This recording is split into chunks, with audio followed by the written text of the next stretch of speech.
औज़ुबिल्लाहिमिनश्शैतानिर्रजीम बिस्मिल्लाहिर्रहमानिर्रहीम। जी अस्सलाम वालेकुम।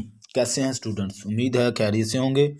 तो आज हम 7th क्लास की मैथमेटिक्स करेंगे, जिसमें हमारा कंटिन्यू यूनिट 11 और इसमें जो एक्सरसाइज है हमारी 11.2 11.1 मैं कंप्लीट करवा चुका हूं और आज हम करेंगे 11.2 और उसका क्वेश्चन नंबर 1 और 2 भी मैंने करवा दिया हुआ है। आज हम इसका क्वेश्चन नंबर 3 करेंगे, जिसमें वो कहता है construct equilateral triangles for the following measurements.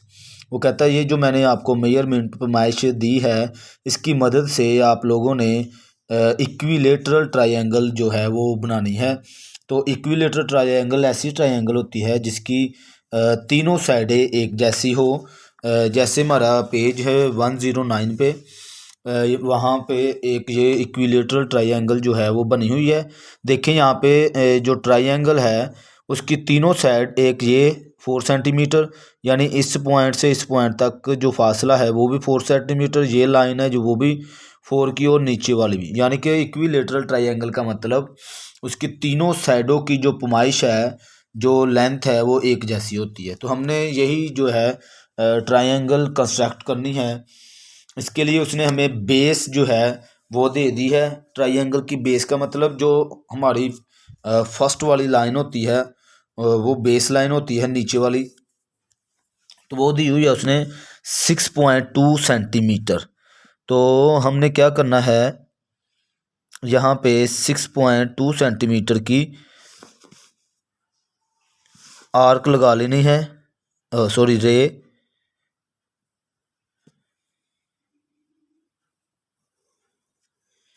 ये मैंने 6.1 और 6.2 सेंटीमीटर की ये मैंने लाइन लगा ली।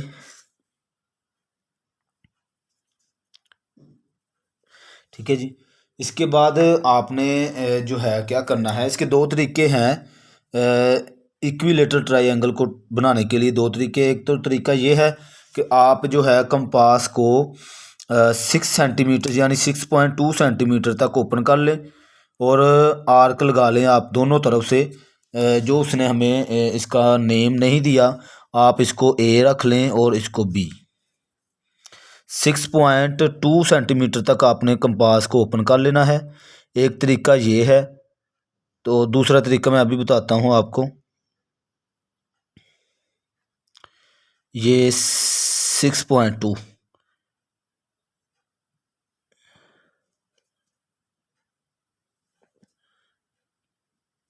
6.2 सेंटीमीटर के आपने कंपास को ओपन किया और यहाँ पर एक आर्क लगाई। इसी तरह आपने बी पॉइंट पर कंपास को रखा और दूसरी आर्क आपने लगाई। ये जो जहाँ पर दोनों आर्क ने इंटरसेक्ट किया है, इसको आप सी का नाम दे लें। और ये जो पॉइंट हमें मिला है इंटरसेक्ट करने के बाद, इस पॉइंट को आप इसके साथ मिला लेंगे। ठीक है, इसी तरह आप दूसरी तरफ भी। ठीक है जी। ये हमारी जो है ये है 6.2 सेंटीमीटर और ये भी 6.2 सेंटीमीटर और ये भी 6.2 सेंटीमीटर। ठीक है जी। तो ये जो हमारी अपना इक्विलेटरल ट्राइंगल थी वो कंप्लीट हो चुकी है। तो इसी तरह दूसरा एक तरीका जो है इसका वो ये है। आपने क्या करना है, पहले ये आर्क लगा लें। ये लाइन लगाने के बाद आपने क्या करना है, इस पॉइंट पर आपने 60 का एंगल जो है वो लगा लेना है और इसी तरह यहाँ पर भी 60 का एंगल लगाना है आपने और दूसरी तरफ भी आपने 60 का एंगल लगा देना है। ठीक है, और ये एंगल यहाँ पे जाके मिलेगा, वहाँ पे एक पॉइंट हमें मिल जाएगा और इसको हम जो है ड्रा कर लेंगे। लेकिन मुझे ये तरीका जो है वो बेस्ट लगता है, क्योंकि स्टूडेंट्स है एंगल कई बच्चों को नहीं पता होता कैसे लेना है। तो ये कंपास है, आप 6.2 तक इजीली ओपन करके आप दो आर्क, एक इस तरफ और इस तरफ से आर्क लगा के इजीली आप बना लेंगे।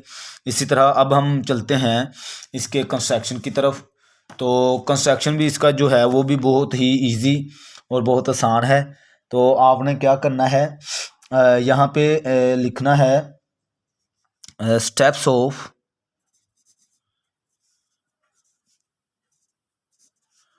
कंस्ट्रक्शन,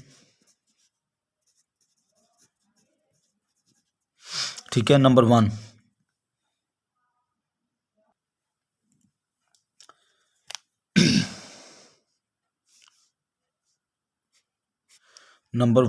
आपने लिखना, एक लाइन आपने ड्रा की थी तो आप यहाँ पे लिखें draw a line AB equal to 6.2 centimetre. ठीक है, इसी तरह आपने जो है इसका पॉइंट, सेकंड पॉइंट हमने, उसके बाद जो है हमने कंपास को ओपन किया 6.2 सेंटीमीटर तक, तो हमने यहाँ पे उसको बताना है विद ए, जो ए पॉइंट है, एंड ये बी पॉइंट है, इसको हमने एज सेंटर माना। यानी सेंटर मानकर हमने क्या किया, ड्रा किया, एक आर्क 2 ड्रा की as arcs of radius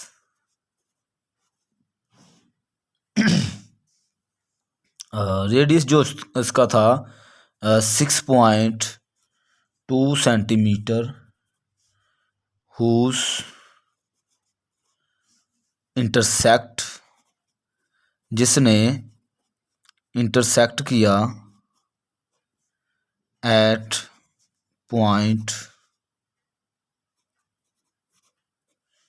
eight आप लिख सकते हैं, एट ईच अदर भी लिख सकते हैं, लेकिन अगर हमने पॉइंट एक है तो एट पॉइंट सी, यानी कि इन दोनों से जब हमने आर्क लगाई, इधर से भी और इधर से भी, इसने एक पॉइंट पर इंटरसेक्ट किया जिसको हमने सी का नाम दिया था। ठीक है, इसी तरह जो इसका थर्ड पार्ट है, उसके बाद हमने क्या कर दिया था, इस सी पॉइंट को हमने ए से मिला दिया और इसी तरह इसको बी से मिला दिया। तो हम लिखेंगे यहाँ पे ज्वाइन, जो इसका थर्ड पार्ट है,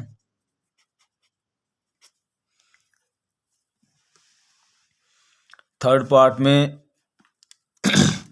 हमने ज्वाइन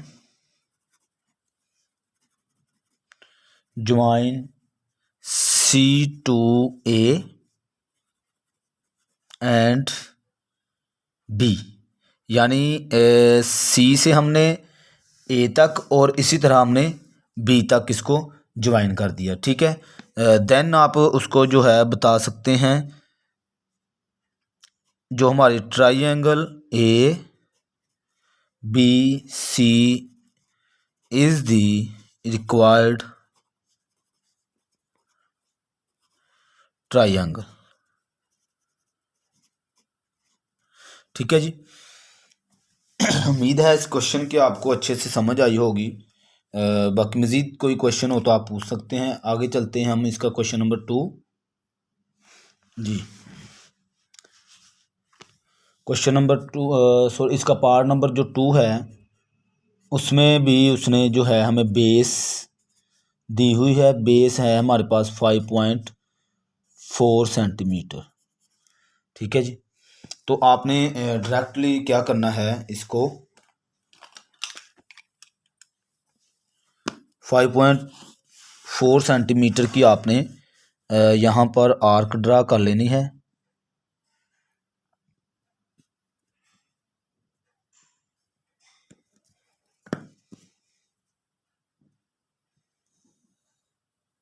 ये 5 और आगे यहाँ पर 4 पॉइंट तक आपने एक लाइन ड्रा कर ली।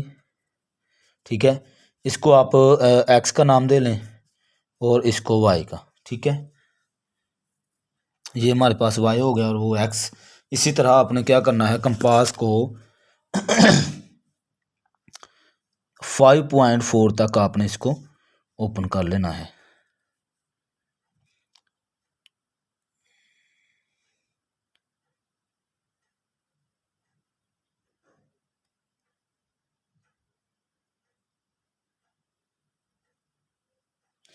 ये आपने कंपास को ओपन कर लिया।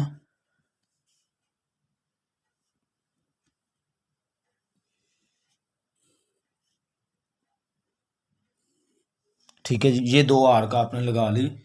और ये जो पॉइंट हमें मिला है इसको आप सी का नाम दे लें, सॉरी एक्स है, सी का भी नाम दे सकते हैं खैर, लेकिन एक तरतीब होती है कि एक्स वाई और जी, आप इसको जी का नाम दे लें। ठीक है, और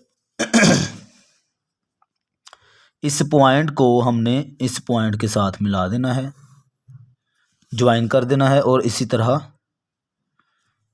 इधर से आपने यहाँ तक। ठीक है, ये 5.4 सेंटीमीटर, ये भी 5.4 सेंटीमीटर, और इधर से भी 5.4 सेंटीमीटर। ठीक है जी, ये हमारी जो है ट्राइंगल कंप्लीट होगी इक्विलेटरल जी। ये मैंने जो है इसके स्टेप ऑफ कंस्ट्रक्शन नोट कर लिए हैं, तो जस्ट इसको जो है आप समझ लें, चूँकि इसके जो स्टेप ऑफ कंस्ट्रक्शन थे वो सेम थे, इसलिए मैंने कहा आपका टाइम है जो वो ज़ाया ना हो, इसलिए मैंने ये नोट कर लिए हैं। तो यहाँ पे आपने जो है हमने सबसे पहले एक्स वाई की एक लाइन ड्रा की, यहाँ पे लिखा draw a line X Y equal to 5.4 centimetre. हमने जो बेस उसने दी थी उसके मुताबिक 5.4 सेंटीमीटर की हमने एक लाइन ड्रा कर ली, और उसके बाद with X and Y as centre, हमने एक्स और वाई को सेंटर मानते हुए draw an arcs of radius 5.4 centimetre. हमने ए एक्स और वाई को जो है अपना सेंटर मानते हुए 2 आर्क लगाई, एक हमने इधर इस तरफ से लगाई और एक दूसरी तरफ से, जिसका जो रेडियस था वो 5.4 सेंटीमीटर की थी। ठीक है, ये देखें 5.4 सेंटीमीटर, और ये भी इसी तरह हुज इंटरसेक्ट, जिन्होंने इंटरसेक्ट किया एक पॉइंट जी। ठीक है, इसी तरह मैंने जो जी को एक्स से मिला दिया, यहाँ पे मैंने लिखा join G to X and Y, यानी जी टू एक्स और वाई, एंड पे हमने लिख दिया सो जो हमारे ट्राइंगल है X Y G is the required triangle. ठीक है जी, उम्मीद है इसकी भी आपको अच्छे से समझ आई होगी। मज़ीद अगर आपने कुछ पूछना हो तो आप कमेंट्स कर सकते हैं। मेरे चैनल को ज़्यादा से ज़्यादा सब्सक्राइब करें, अगर आपको समझ आ रही है तो दोस्तों के साथ शेयर भी करें। बहुत शुक्रिया, अल्लाह हाफिज़।